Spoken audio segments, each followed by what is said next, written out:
Здравствуйте.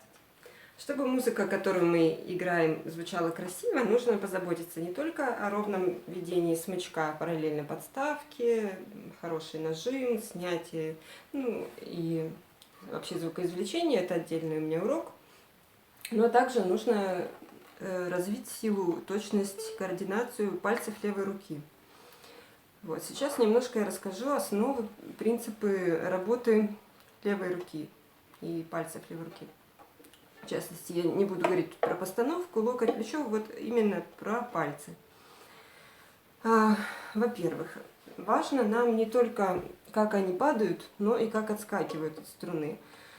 Вот. Потому что если палец упал у вас четко, красиво, вовремя на ту ноту, а потом вы его медленно поднимаете, то есть в это время смычок идет и звук не очень хороший раздается.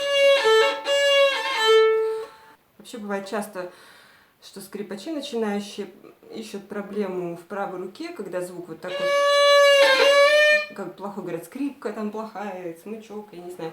Оказывается, что просто палец не дожимает струну. То есть вот я веду, дожала струну до грифа, играю ноту, все хорошо. Сейчас я чуть-чуть отпустила палец левой руки, чуть-чуть. Все, звука нету. Потому что основной принцип это попадание на ноту и дожатие струны до грифа. Но в то же время здесь нужно не перестараться, потому что если мы слишком сильно нажмем пальцем, то он зажмется, и беглость наша, она потеряется. То есть должна быть легкость, но в то же время с достаточной силой палец должен падать, чтобы дожимать струну до грифа. Итак, основные вот два момента. Падение, да, отскок четкий и дожатие струны в это время до грифа. Ну и третье, конечно, это попадание на свои ноты. Итак, чтобы это потренировать, я сейчас покажу одно упражнение и потом дам несколько упражнений из сборников. То есть мы берем, начинаем или на струне ре, или на струне ля. Допустим, начинаем с первого пальца. Вот мы играем по открытой струне. Наверное, я покажу по ре сейчас, даже по соль. Ну, лучше начинать с ре или с ля. По соль я показываю, чтобы было видно. Вот. И мы начинаем 4 ноты на смычок. Раз, два, три, 4. И играем так, следим, чтобы палец у нас упал на ля, дожал струну до грифа. Когда мы говорим 2 или 3, поднялся. Вот. Смычок в это время можно зрительно, можно какие-то метки поставить, разделить волосы на 4 части. И можно нарисовать метки, чтобы у нас на каждую ноту из 4 вот был свой отрезок смычка размечен. Итак, раз, вот, дошли до метки, поставили палец. Можно для начала с остановками поиграть. 2, дошли до середины, подняли палец, сыграли опять соль. Вот дошли до третьей метки, сыграли опять ля. И вверх то же самое, открытая струна, четверть смычка провели. Первый палец.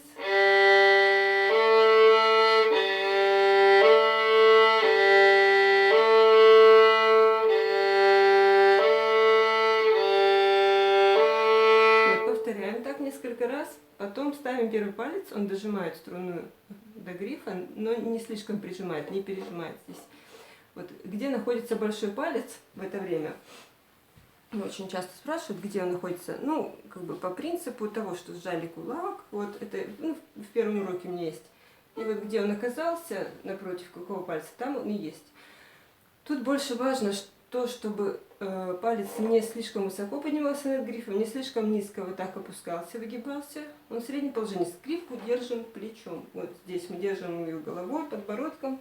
Ну, даже не плечом, оно не поднимается.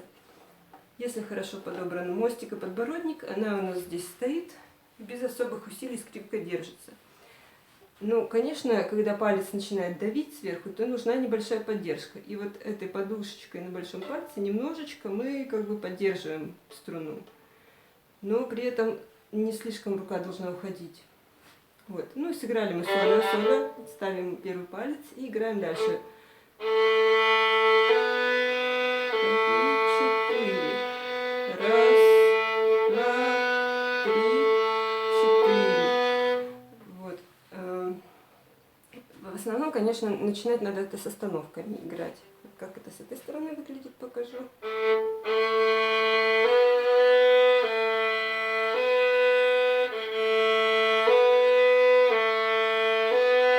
Потом поставили второй палец. Первый в это время отпускает струну, но он висит над своим местом, но ничего не делать. Про него постараться вообще не думать надо в это время, про первый палец. Главное, стоит второй. И третий начинает рядышком становиться. 2, 3, 4. Раз, два, 3, 4. А потом на лигу то же самое.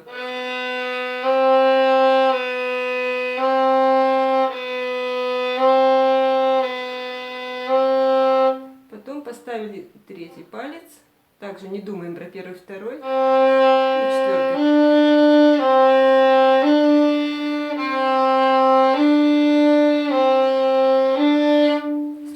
Пальцем обязательно надо его проверять со следующей открытой струной. То есть мы поставили четвертый, сыграли со следующей открытую струну, проверили, чтобы они звучали идентично. Потому что, ну, 99%, даже 100, я бы сказала, начинающих, четвертый палец не достает до своего места, или если они сильно стараются, он слишком высоко становится. То есть пока мы доходим к четвертому пальцу, уже интонация у нас расстроилась. То есть надо обязательно проверить. На любой струне это, ну, кроме ми, да, на любой струне четвертый палец у нас совпадает со следующей струной. Ну, на ми, к сожалению, нельзя проверить. На ми мы проверяем третий палец с открытой ля струной. Октавой. Как и на ля струне, когда мы ставим третий палец, его можно проверить с открытой ре струной. Но это не унисон, не идентичные ноты, а октава. Дальше и третий палец на ре струне, вот он идентичен со струной соль. То есть не идентичен, а в октаву звучит. Ну, слышно. Если это фальшиво, это будет слышно. То есть и на всех струнах вот это вот упражнение надо поиграть. Также вот вы немножечко потренировались, потом мы начинаем тренировать силу пальцев. Когда вот вы более-менее сориентировались, нашли, где какие ноты, мы начинаем теперь делать так. Делать замах пальцем, прицеливаться и попадать на свое место. Да? Раз, два, 3, 4. Раз, два, 3, 4. Ставим первый палец. Ну, это можно на разных струнах играть, чтобы не было вам скучно. Разные задания себе на разных струнах давать. Где-то вверх смычком начинать, там, где-то еще что-то. Вот, потом ставим первый палец, и также второй замахивается и отскакивает высоко.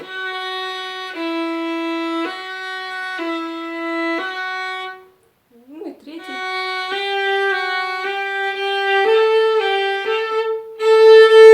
Проверяем с открытой струной. Так, дальше у меня есть упражнение. Я в описании дам ссылку на ноты. Вот, 16-е упражнение. Сейчас немножко его разберем. Кто ноты уже понимает более-менее, вот я покажу первую строчку и третью, чтобы было легче вам разбираться. Первая строчка, она просто со второй совпадает, поэтому я не буду вторую, четвертую показывать. Итак, начинается со струны ля.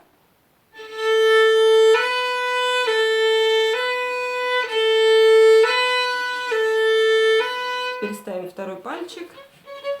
До диез у нас.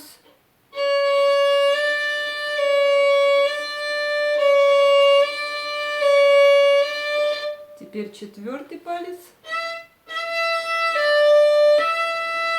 А теперь все ноты подряд. Раз, два, 3, 4. 2, 3, 4. Вот. И вторая строчка такая же. Третья строчка.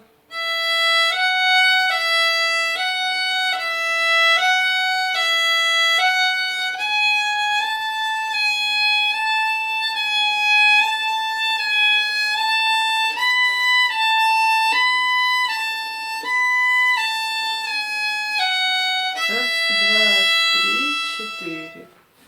И 2, 3, 4. Вот. И также есть упражнение Шратика для скрипки, они называются, как бы смешно, но вот, скрипка, чтобы упражнялась. Вот я тоже дам ссылки, ну, чтобы вы могли скачать. Для более... Упал бульс. Это для более продвинутых учеников уже, но если вы их все выучите, здесь около 20 упражнений в разных позициях, на разных струнах. Но вот первое упражнение здесь очень полезно. Если вы ноты читаете, то, пожалуйста, здесь тоже начинается оно на ля струне, написано, но играть надо на всех струнах. То есть играется оно так.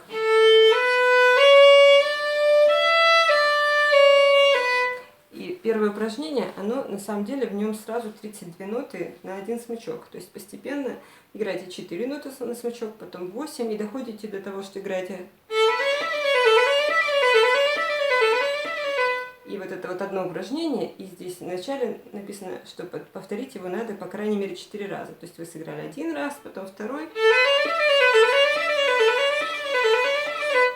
Вот, если этот урок будет пользоваться популярностью, я тогда сыграю их все вот эти упражнения, чтобы помочь разобраться, если кто-то какие-то трудности возникают. Вот. Вообще, если вы сыграете всего Шратика, вы автоматически станете ойстрахом. Вот. Еще хочу сказать, если вы сразу не попадаете на ноты нужные, не расстраивайтесь. На ноты нужные никто не попадает сразу. То есть проводили такой эксперимент, замерили у всемирно известных скрипачей, я не помню уже у кого, это мне педагог рассказывала, частоту интонации. И выяснилось, что никто не играет сразу чисто, но важно то, насколько быстро человек поправляет, слышит и поправляет неправильную ноту.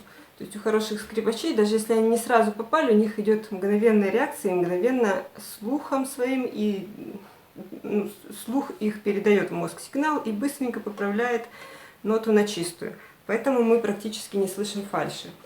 Вот. Поэтому, да, здесь надо вырабатывать, конечно, легкость, быстроту руки левой. Для этого, играть упражнения нужно различные.